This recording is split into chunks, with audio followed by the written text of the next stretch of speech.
Hello, welcome to my review for the new Tomb Raider movie starring Alicia Vikander as Lara Croft, and another attempt from Hollywood to adapt a video game into a big budget blockbuster movie. Why do they keep doing this? I'll tell you why. Because one day they're going to get it right. And that day is today, in my opinion. Now, I don't have much of a stake in the Tomb Raider mythology, franchise, story, whatever. I played the first few on the PlayStation 1 when they came out. I enjoyed them. Never got more than a few levels in. It always frustrated me. I always just got stuck on some jungle level, and that was it. The new Tomb Raider games, and they rebooted it, I think, in 2013, if I'm not mistaken. They look great. Connie has played, I think, the two of them, and she loved them. But yeah, I really don't have any kind of history with the story of Lara Croft or anything like that. Saw the Angelina Jolie movie, didn't see the second one, and it was fun for the time. It very much feels of its time, a 2001 kind of dumb action movie. For me, this film, the new one, just wasn't really on my radar. I was like, ooh, I have to see that. Saw the trailers, looks okay, you know. I was really intrigued by Alicia Vikander taking this role. It's interesting to me how someone could have this really massive momentum moving forward with their career. Like, okay, Ex Machina, wow. And then, you know, The Danish Girl, Oscar-winning performance. And then, right, next I'm going to do Tomb Raider. You know, it's like, really? A lot of people, especially young actors, I think, and actresses, they really try and be careful if they get success to kind of pick the right kind of roles, and this seems like, you know, well, it could pay off in terms of a big budget, kind of make her more of a star, but you know, Tomb Raider, it really doesn't kind of make you think of anything that good, I suppose, especially when you look back on those movies from the 2000s. This is directed by Norwegian director Rue Uthaug, which is as close as I can get to the Norwegian pronunciation of it. He directed a film in 2015 called The Wave, which was a really good disaster movie, which is actually set in a place that I've been to, which is really cool. But he's obviously a very capable director with a kind of action-y style, and I think that he did a very good job with this film in terms of the action. There's a bit of shaky cam here and there, but there's a really cool sequence when Lara gets her bag stolen by some kind of thugs, and she's chasing them across these walkways in this harbour. Really, really cool sequence. I love that. And the story revolves around Lara Croft, who is kind of not really doing anything with her life. She's got no money. She has this big inheritance from her father, who disappeared 7 years previously and is presumed dead. But she refuses to sign away you know, the estate and everything to receive her inheritance money, because that to her is confirming to herself that, yeah, he's gone. She doesn't want to accept that. And she discovers more about his past and perhaps a way to find either him alive and well, or at least to find where he went and what happened to him. So you get her journeying over to Asia, and she ends up stranded on this island. You've seen it in the trailer, and I believe this follows the basic thread of the first rebooted video game. And it follows all the kind of, you know, the steps you'd expect it to. You know, not really spoiling anything. You know, the boat crashes, she's stranding on the island, and there's some bad guys there, especially the main character played by Walton Goggins, who's just, I love him. He's always really great, and is a great kind of character actor, and he's really good in this film, I think. The character isn't written very well, I suppose, and a little bit flat in terms of a villain character, but he really gives character to a character that doesn't have character. Does that make sense? I don't know. But I thought he was really good and really threatening and intimidating without trying too hard, which is really, I would assume, hard to achieve, but he really nails it here. You know, she gets on the island, there's bad guys there, he's the ringleader, and then, you know, she has to survive on her own, you know, so-and-so, and then there's the tomb, and I loved the backstory of this about the first queen of Japan, and this tomb, her final resting place, and kind of the mysticism surrounding that, and Lara's kind of disbelief of any kind of, you know, supernatural element, and how her father, I love the motivation of him, is played by Dominic West. He's great in the film too. Really, really liked his acting in the film. He really sold the father-daughter relationship when we see the flashbacks to him when Lara was younger.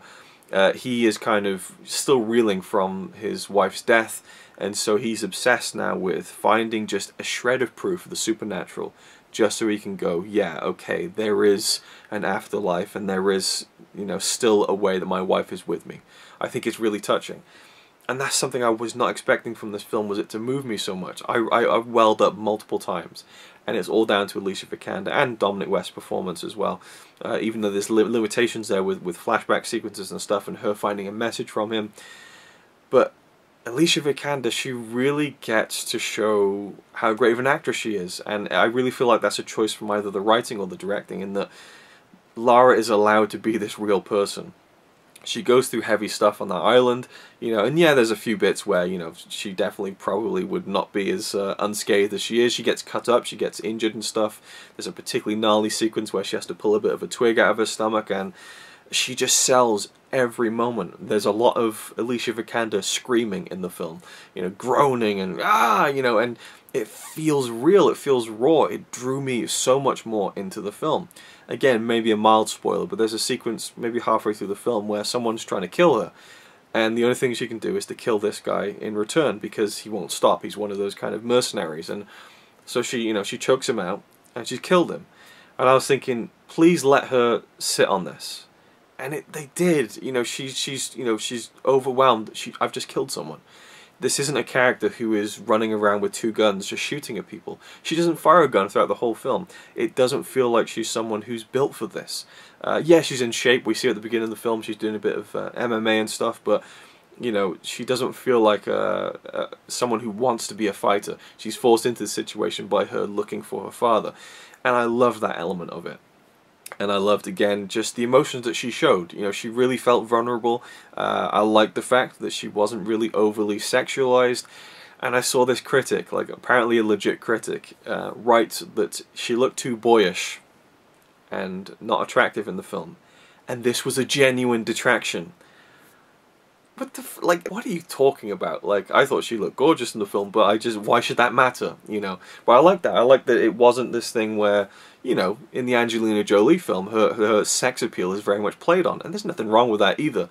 But I liked this different, more realistic take on it, and again, just feeling her emotions and playing them out and giving it the time for her to kind of, you know, it's not just this thing where she you know, she falls through these trees and then she gets up and she keeps going. No, she's on the floor and she's fuck, you know. There's a couple of times where she almost says fuck, and they kind of cut it very cleverly. There's a bit of fun there as well. It's this kind of, it's a action adventure movie, and I feel like overall it's a very good action adventure movie that's made into a great one by her performance for the most part. There's something about it. I just thought she did such an incredible job, and I don't have any, you know, pre-existing ideas of who this character should be, but I loved Lara. I really did, and by the end of it I was so invested in her getting out alive, in her finishing, you know, what she needed to finish, that by the end of it I was just like, yes, like it moved me, you know. And I read some of the reviews, I didn't beforehand, and I thought to myself, I bet they're like middling to mildly positive, and that was the case. People were like, yeah, it's okay, you know, she's okay. She does very well with what she's given, but it's overall, it's very, I don't know. To me, sometimes you don't need to have a wildly original and unique script and all this kind of stuff. Yeah, the story's very, you know, by the numbers. We've seen this kind of story before, but I like these kinds of stories in films like Indiana Jones, where it's obviously done much better, or games like the Uncharted games and probably the Tomb Raider games as well.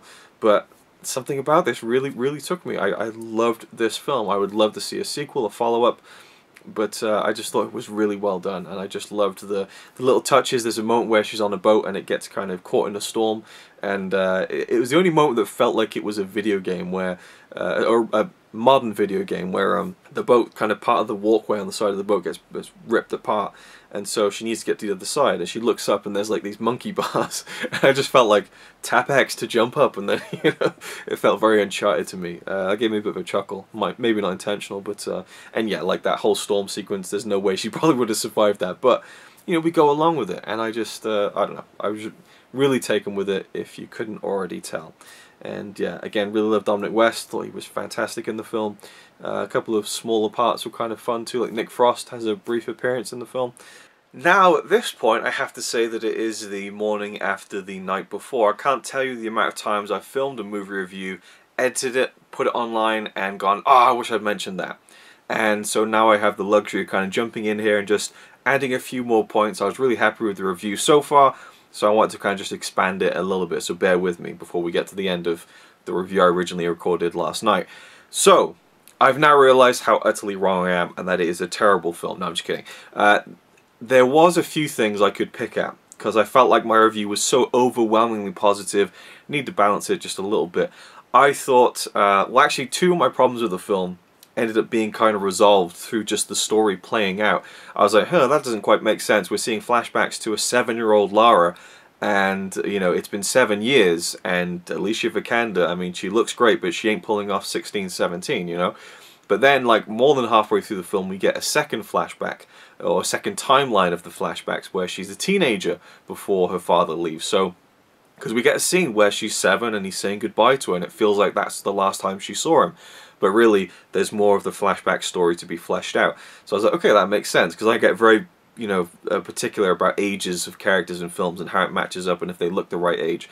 Then there is the whole idea of who are these bad guys, these mercenaries, led by Walton Goggins' character, and why have they been on this island for 7 years? They can pick up the phone, the satellite phone, and go whenever they want to, theoretically, but they need to find this tomb. But why would, who on earth would make these people stay there for that long? Why is it so important? By the end of the film, you get this little kind of beat at the very end that's kind of basically tells you exactly why they were there that long. And it hints at something that could be expanded upon in sequels, but I really liked it. And there's this kind of logo of a company that you see a couple of times in the film. It isn't thrown in your face, but it's there if you see it, and by the end of the film, all the pieces come together, so I liked that. One thing I could say is the very beginning section of the film, we see Lara training in this MMA ring. She has this fight with this girl. She loses, which, you know, progresses her character throughout the film. She gets put in the same headlock like 3 times, which is kind of funny. It's kind of the rule of threes, I suppose, where she finally learns at the right proper time to counter that headlock. But we see her kind of bantering with her friends and stuff in London, and it felt a little bit forced. Like, I really liked how Alicia Vikander committed to the banter, but I didn't like how it was written. So it was a really weird kind of brain trick where it's like, whoa, wait, this doesn't sound right, but what I'm seeing with my eyes is making sense. It was really odd. But there's a really cool sequence where she's a courier on a bike for the most part. That's her job, her day job. But some of her friends, they want to do this fox hunt where someone gets on a bike with a foxtail and they've got to chase after her and grab the foxtail.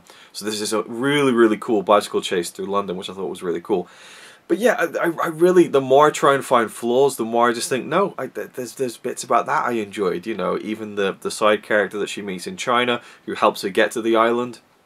You know, I would argue his character isn't the most well-rounded, but he has an arc with Lara, and I don't know, I just really like this film, so there's not really too much more I can go into, but I want to add those few details in, just for the sake of rounding it out a little bit. And definitely the film is not perfect, definitely there are flaws there, and you know, nothing is perfect anyway. Oh, and one thing I really wanted to mention actually was the visual effects and the production design, which I thought was really good. I don't know how much of the kind of locations or kind of sets were built, but you could tell a lot was done for real. It felt real. Obviously there's some real obvious CGI there, but it didn't feel ropey to me. It really looked good, which was surprising to me, because these kinds of movies usually have traditionally fairly kind of shaky CGI. This was really good.